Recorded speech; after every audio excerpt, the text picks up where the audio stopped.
Connecting Razorpay with Shopify allows you to accept payments seamlessly on your online store. Here's how to do it. Create a Razorpay account. If you haven't already, sign up for a Razorpay account at razorpay.com.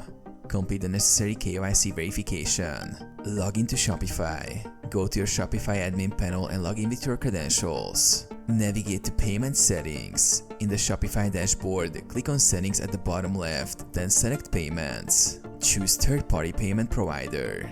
Under the Payment Provider section, scroll down to find the alternative payment methods. Click on Choose a Provider.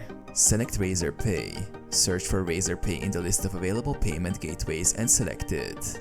Enter API credentials. Log into your Razorpay account, go to Settings, API Keys and copy your key ID and key secret. Return to Shopify and paste these credentials in the respective fields. Activate Razorpay. After entering the API credentials, click Save to activate Razorpay as a payment method. Test the integration.